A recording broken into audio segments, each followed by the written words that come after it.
everybody. Installment 2 of Not Poolside Chats with Coach Lauren. Today we are doing same thing, the How of Happiness, activity number 10, committing to your goals. An aim in life is the only fortune worth finding. Okay, so same thing, gonna read a little, talk a little, so on and so forth. In 1932, weighed down by the sorrows and agonies of his self-absorbed and aimless clients, an Australian psychiatrist named W. Baron Wolfe summed up his philosophy like this: if you observe a really happy man, you will find him building a boat, writing a symphony, educating his son, growing double dahlias in his garden, or looking for dinosaur eggs in the Gobi Desert. He was right. People who strive for something personally significant, whether it's learning a new craft, changing careers, or raising moral children, are far happier than those who don't have strong dreams or aspirations. Find a happy person, and you will find a project. Okay, so thoughts on this are, find something to do, you know? I mean, I have been making YouTube videos, which are not how I thought I would be spending my time, but it's something new for me to learn. It's something for us to plan. It's another skill that I now have because of COVID-19. But I also am reading books, writing practices, making plans for the year to come. So, you know, use this time to find a project, find something you want to do. Today, one of the senior swimmers commented on my last talk that she's learning that she can do things herself. She can write dryland practices and do them, and that, you know, having a goal is something that she can own and take personal responsibility for. I loved that. All right, so part 1 is, if you want to be happy, find something to do. Part 2, some devote themselves to a lifelong goals, such as their work, while others commit themselves to making their family, social, or spiritual lives more meaningful. It turns out that the process of working towards a goal, participating in a valued and challenging activity, is as important to well-being as its attainment. Indeed, numerous anecdotes reveal that people often feel enormous letdowns after having attained something that they have been striving for years. After spending a decade helping build the architecturally exquisite Walt Disney Concert Hall, the seat of the Los Angeles Philharmonic music director, Esse-Pekka Salonen, recounted feeling joy, but also a sadness that he doesn't seem able to shake. Now that the impossible dream has been realized, how to move on to do the next thing, and what could possibly top this? Although most of us don't share the problems of famous composers, we are privy to the general phenomenon that working towards a meaningful life goal is one of the most important strategies for becoming lastingly happier. So the idea of this, sometimes it's the process and not the end goal. And I think swimmers know this better than anybody. Sometimes it's being there every day, learning how to work hard, having practice goals, having process goals that are the main goals. And sometimes kids make these cuts, they make these NCSA cuts or age group cuts, and they go there and they're a little bit overwhelmed by the breadth of the meet and what it means to just be another number there. And they realize that, you know, it was really just as meaningful getting to that meet as it is being at that meet, and sometimes even more so. Part 3, committed goal pursuit is different from the other 11 happiness activities that I describe in this book. The reason is that no matter what our levels of happiness and fulfillment, all of us have some kinds of goals. Furthermore, our goals vary from one person to another and across time. So how do you adapt this happiness strategy to your unique situation? Perhaps you have plenty of goals, but you lack motivation and passion for them. Your priority should be to develop that missing passion and implementation. Perhaps you are following the wrong kind of goals. The goals that you may have set for yourself may be ones sold to you by the larger culture. Make money, own your own home, look great. And while there may be nothing inherently wrong with striving for those, they mask pursuits more likely to deliver true and lasting happiness. In this case, your priority should be to discern which goals will make you happy in the long term and to follow them. So in the context of this talk, this is for, you know, mostly swimmers. I think I'm going to do a section for parents on this later about intrinsic and extrinsic motivations. But you know, all of you have picked a goal to be better swimmers, but also I'm sure have other goals. So this is applicable to everything that you're doing and everything you have goals around, and especially during this time when maybe your goals are changing. 6 benefits of committed goal pursuit. Our first charge is to turn to the question of why the process of pursuing goals in the first place is so critical to our happiness. One way to think about this question is to consider what happens when a person doesn't hold any significant dreams or aims in life. Such a person is lost. First and foremost, committed goal pursuit provides us a sense of purpose and a feeling of control over our lives. There is one thing which gives radiance to everything. It is the idea of something around the corner. Second, having meaningful goals bolsters our self-esteem, stimulating us to feel confident. Furthermore, the accomplishment of every sub-goal on the way to the big goal is just another opportunity for an emotional boost. Such lifts and joy and pride are important not only because they reinforce happiness, but because they motivate us to continue striving. Third, pursuing goals adds structure and meaning to our daily lives. It grants responsibilities, deadlines, timetables, opportunities for mastering new skills, and for social interactions with others. This is valuable for just about everyone, but it is particularly critical if you are in a tough time. So right now, right? Let's figure out how to get some structure and meaning in our daily lives right now.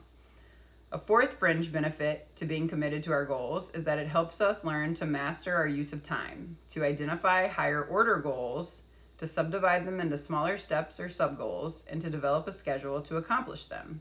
This is genuine life simplifying and life improving skill. Some of us may wonder whether it's feasible or even possible to continue striving toward our goal during times of crisis.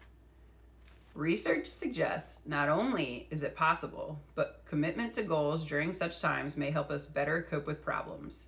So there is the 5th benefit of goal pursuit. Finally, the pursuit of goals often involves engaging with other people, and such social connections can be happiness-inducing in and of themselves. Okay, so the 6 benefits of committed goal pursuit. First and foremost, it gives us purpose and a feeling of control. Okay, so let's go back. I think a good goal for everybody during this time would be to work on dry land at home. Whatever that means to you. Doesn't have to be what I'm posting. It doesn't have to be running. It can be whatever you want to be working on. But so first and foremost, committing to that goal, which will give you a sense of purpose and feeling of control. So you get to pick. What is going to give you that sense of purpose. Second, having meaningful goals bolsters our self-esteem. So it's going to help you feel better every day that you have something you're working towards. Add structure and daily meaning to your life. Yes, you need that right now. You don't have anything happening. Add some structure. Pick a time to do dry land every day. Pick a time to go running every day. Pick a time to do a live workout every day. Resources are not the issue here. I'm posting workouts. There's 1 million bodyweight workouts on YouTube and Instagram and I don't know, whatever those websites are that do all that stuff.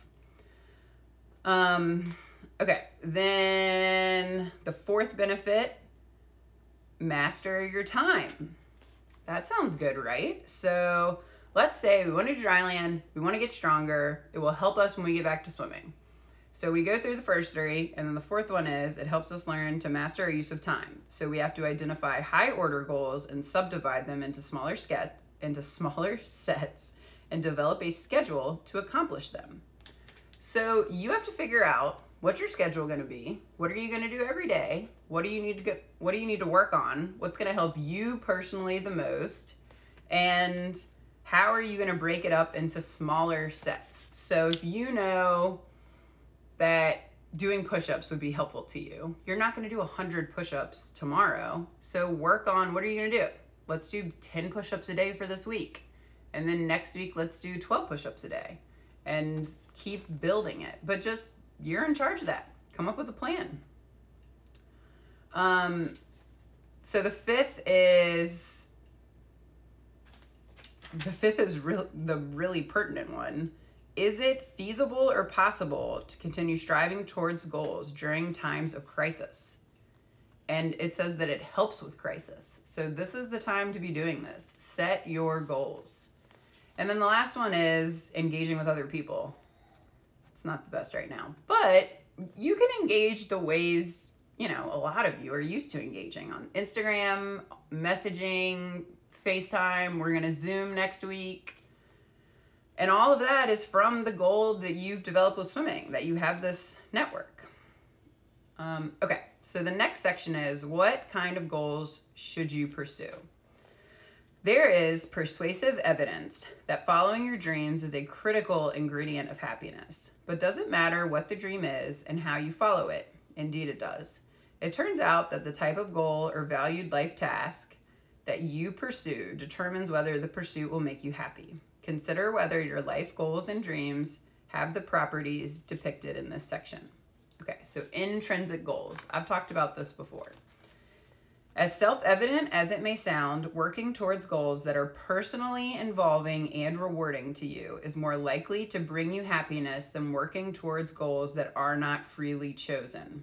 Intrinsic goals are those that you pursue because they are inherently satisfying and meaningful to you, which allow you to grow as a person, to develop emotional maturity, and to contribute to your community.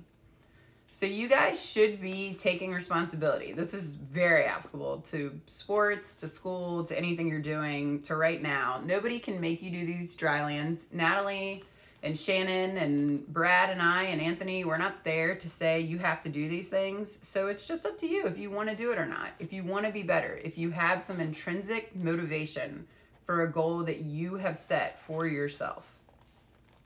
By contrast, extrinsic goals reflect more what other people approve or desire for you.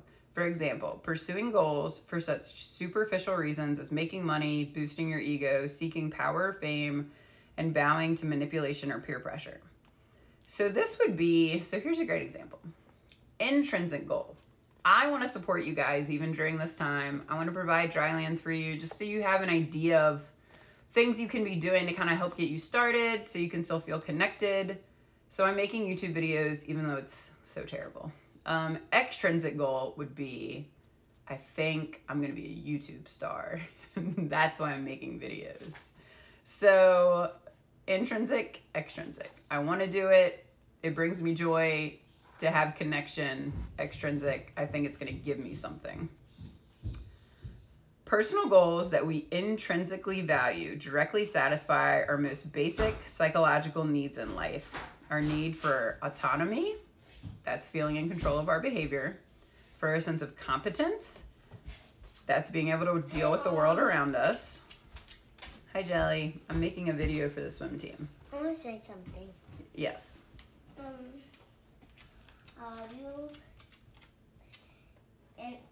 I would want my gummies today. Okay, can you go downstairs and find Daddy Why? so that I can finish my video? He can do nothing for me. I need gummies, Mom. And for relatedness, feeling satisfied with our interpersonal relationships. Let's say that your intrinsic goal is to become more fit and qualify for the Boston Marathon. Training for the marathon is hard and even painful at times, but you persist and relish the runner's high, which we learn in the next chapter is probably a myth, but you enjoy the feeling anyway. Running brings a sense of independence and mastery. You connect with others training for the same event, and your high spirits spill over to your marriage. You are not just killing two birds with one stone, but 3 or 4. The benefits of intrinsic goal pursuit are indeed great. So, you know, we could sub swimming in here to say you're training to make age group champs or senior champs or NCSAs in swimming. So it's really hard. It's painful. There's practice all the time. There's meets all the time. Dry land's really hard. You persist. You get stronger. You learn to enjoy the challenge. And you get a sense of independence. You get a sense of mastery. You connect with your teammates and your coaches, all of who are also either training or interested in your training. And you're quit. And your high spirits spill over into your relationship with your family. So you have a better relationship. You come home from swimming and you actually want to talk to them and tell them what's going on. It spills over into your school, that you feel more confident at school because you know that you have this thing that's all yours that you do all the time. So it's the same concept. You start working on something, it starts to make everything better. All right, authentic goals. Do you value and truly own your goals, or are they really the goals favored by your parents, spouse, or neighbors? People are happier, healthier, and more hardworking when they are following the goals that they own, and that these people show bigger increases in happiness after attaining their authentic goals. Presumably realizing authentic goals satisfy our true values and innate needs, thus delivering powerful emotional benefits. So basically, make sure whatever you do, you're doing it for you. You're the one in charge. Approach goals. Consider as an exercise the most important and meaningful goal that you are currently pursuing, whether big or small. Does this goal involve approaching a desirable outcome as opposed to avoiding an undesirable outcome?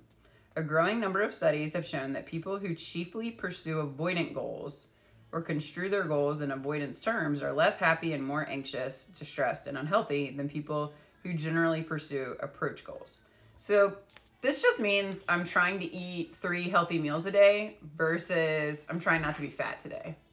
Approach goals give you a positive framework as opposed to avoiding goals give you a negative framework. Harmonious goals. It is fairly self-evident that your goals should complement one another. So you can't simultaneously strive for conflicting goals, like building my business and spending more time outdoors. They will make you so annoyed and discouraged you will relinquish both goals and end up feeling stressed out and unhappy. So make sure your goals with your friends and your extracurricular activities align with your swimming goals. Otherwise, they're not going to help each other. I'm not going to read this one. Flexible and appropriate goals. It's more for older people. Activity goals. Which goal is more happiness inducing? Seeking to better your circumstances or taking up a new activity? Okay, so I'm just going to summarize this. Basically, this is what this means. You can have goals to acquire more things, but hedonic adaptation, which is what happens when you get something new and then you don't care about it 3 days later, happens when you do that. When you are taking up a new activity, you do not adapt the same way. So if you work harder to buy a new TV, a week later, 2 weeks later, you're not going to care about that TV anymore. You'll want a bigger TV. You'll be used to it. It won't be big anymore. It'll be your normal TV. Whereas if you take up lifting weights, then in 1 week, you'll still be getting better at it and you will still appreciate that activity and it will still bring you happiness. 2 weeks later, 3 weeks later, and so on. So they've done studies around this. So people that buy something versus take up a new activity, in 12 weeks, the person with the activity still has the same level of happiness and sometimes more happiness. The people that are buying things, it's gone. They don't care at all about those things anymore. So it says the process of pursuing activity goals allows a person continually to experience new challenges, take on new opportunities, and meet a variety of experiences. So it's that it's constantly changing. Recommendations for committed goal pursuit. At the heart of this chapter is a happiness boosting strategy that involves picking one or more significant goals that are meaningful to you and dedicating time, effort, and passion to pursuing them.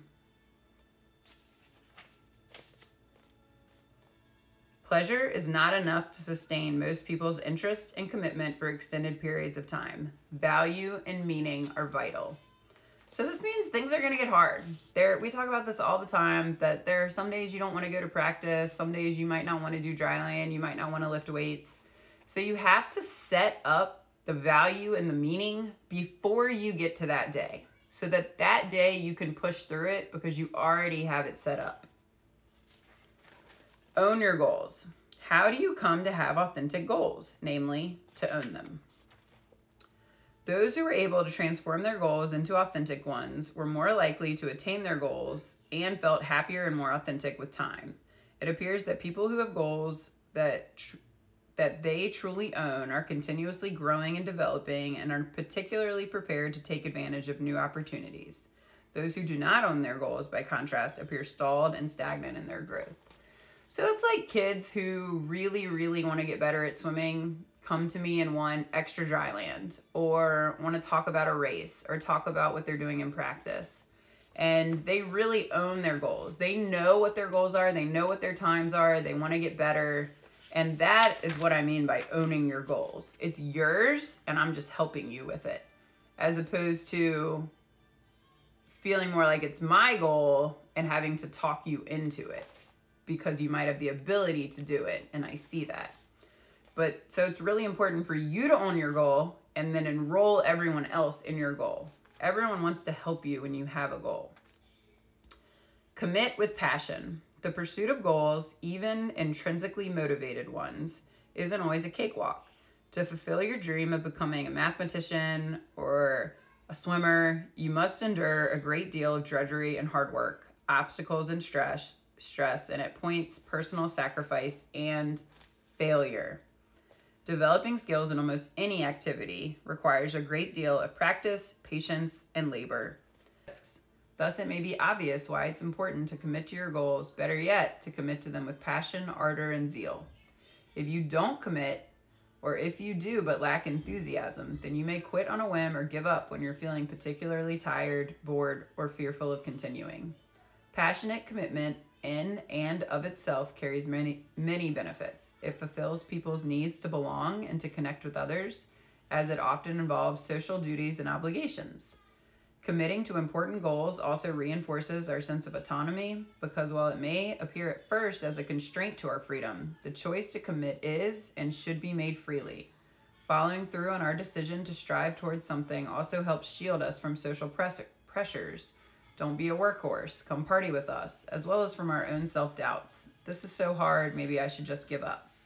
When we avidly dedicate ourselves to the pursuit of a dream, we are taking charge of our destinies and gaining insight into ourselves. So you need to know why you're doing it, why it's important to you, and that will be your cornerstone for everything you do. It will reinforce everything you do, and it will allow you to be so anchored in that knowledge that you can tell other people, nope, I can't do that because I have practice. Or I can't do that because I have a meet, or I can't do that because I have to go to sleep, or I can't do that because I'm eating healthy, because I want to swim fast. Not surprisingly, commitment is especially potent when made in front of other people. The University of Scranton study found that people who made public New Year's resolutions were remarkable 10 times more likely to succeed at their goal. Creating self-fulfilling prophecies. The one who makes no mistake is the one who does nothing. Conversely being, if you don't try, if you don't make an effort, you'll achieve zilch. So in the words of Nike, just do it. If you believe in yourself and are optimistic, I can become a successful doctor, you will increase the chances that you will persevere and that whatever you're aiming for will ultimately come to pass. This is called a self-fulfilling prophecy, a belief that confirms itself, leading to its own fulfillment. Social psychologists have amassed piles of evidence that simply doing something can change how we feel about it. So basically, you get to decide how everything turns out. You get to create your own self-fulfilling prophecy. Whether you say you can or you say you can't, either way, you're right.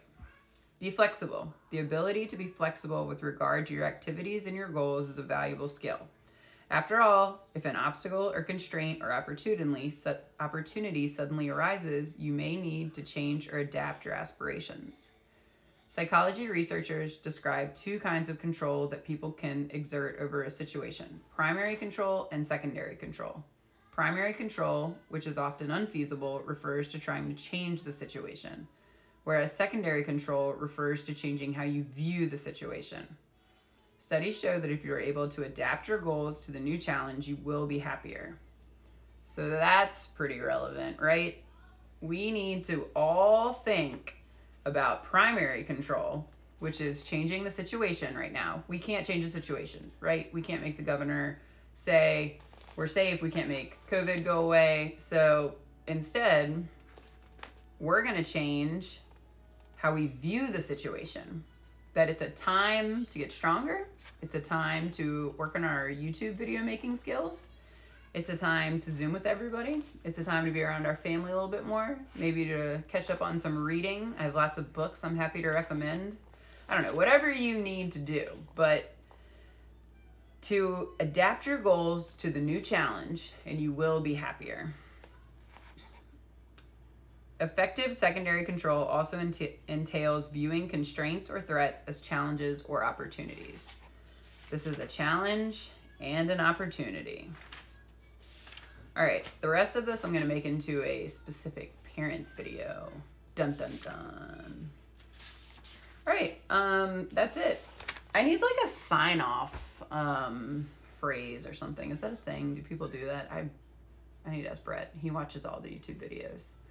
Okay, so keep doing Dryland every day. We're posting them. Get out there and do them. And start commenting on them. The commenting is not good right now. And tell us if you did it, what your time was, what weight you used, and, you know, some funny anecdotes or something like that. All right, until next time, everybody.